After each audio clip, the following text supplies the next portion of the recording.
परमपूज्य आई कलावती देवी चरित्र भाग 9। बाबूरावांचे चुलते शांतमूर्ती व चुलती पद्मावती या उभयतांना बाळ फार फार आवडत असे। वर्षातून 1-2 वेळा तरी त्या बाळला आपल्याकडे घेऊन जात आणि 8-15 दिवस ठेवून घेत असत। पद्मावतीबाई या हिरेगुत्तीला रोज रात्री भजन करीत व 2 प्रहरी पोथी वाचीत असत। बाळला देवादिकांच्या गोष्ट सांगत आणि बाळ अत्यंत आवडीने त्या ऐकत असे। त्यामध्ये ज्ञान, आत्मा, ब्रह्म इत्यादी एखादा गूढ शब्द आला को त्याचे लगेच बाळ स्पष्टीकरण करून घेत असे। एके दिवशी पोथी वाचन सांगत असता त्यामध्ये ज्ञान हा शब्द आल्याबरोबर आजी, ज्ञान म्हणजे काय ग? असा बाळने प्रश्न केला। आजी, गुरुकृपा झाल्यावर त्याचा अनुभव येतो। बाळ, गुरुकृपा केव्हा होते?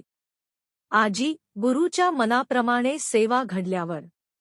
बाळ, गुरु कोठे असतात? आजी, गुरु हे परमेश्वराने नेमून दिलेल्या ठिकाणी असतात, पण त्यांच्या दर्शनाची तळमळ लागल्याशिवाय त्यांची आपणास भेट होत नाही। बाळ, आजी, तळमळ म्हणजे काय ग? आजी, फार भूक लागली की जसा जीव कासावीस होतो त्याचप्रमाणे ज्ञानाचीही भूक लागाव्याची असते। देवाच्या दर्शनाशिवाय इतर काहीच नकोसे होऊन जी अत्यंत बैचेन अशी अवस्था होते त्या स्थितीला तळमळ असे म्हणतात। याप्रमाणे आजी व नात या दोघींमध्ये नेहमी संभाषण चाले। आतापर्यंतच्या चरित्रावरून तिला झालेला लाभ म्हणजे गोकर्णासारख्या पवित्र क्षेत्रात वास, घरातील नियमित भजन, वरचेवर संतांचा सहवास, सद्बोधश्रवण, श्रीगोपाळकृष्णाच्या मूर्तीच्या व ग्रंथांच्या रूपाने मिळालेला श्रीपूर्णानंद स्वामींचा आशीर्वाद, कार्तिक माघवैशाख स्नाने, सद्ग्रंथांची पारायणे व अध्ययन आणि बाबूरावांचे शुद्ध प्रेम हे होय।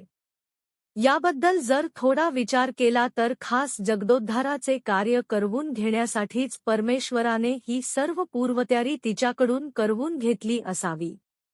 एकंदरीत अशा प्रकारे बाळच्या वयाची 14 वर्ष हा म्हणता निघून गेली। तिचा सहवास ज्यांना ज्यांना मिळाला त्या सर्वांना 14 वर्षाचा काळ म्हणजे एका क्षणासारखा भासला असेल। ज्यांनी तिच्या बाळपणातील आनंद लुटला त्या सर्वांना ती सासरी गेल्यावर आपल्याला जणू आनंदाचे स्वप्नच पडले होते की काय असे वाटले असेल।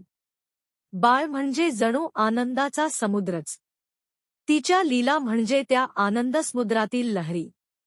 अशा या आनंदलहरीतील तुषार ज्यांच्या अंगावर उडाले ते खरोखरच धन्य होत। क्रमशः माझा व्हिडिओ आवडला असल्यास लाईक करा, शेअर करा आणि चॅनलला सबस्क्राईब करा। नवीन अपडेट्ससाठी बेल आयकॉन दाबा। व्हिडिओ कसा वाटला ते कमेंटमध्ये नक्की कळवा। माझे व्हिडिओ रोज पहा आणि भक्तिरसात सहभागी व्हा। आपल्या प्रेम आणि समर्थनाबद्दल मनःपूर्वक धन्यवाद।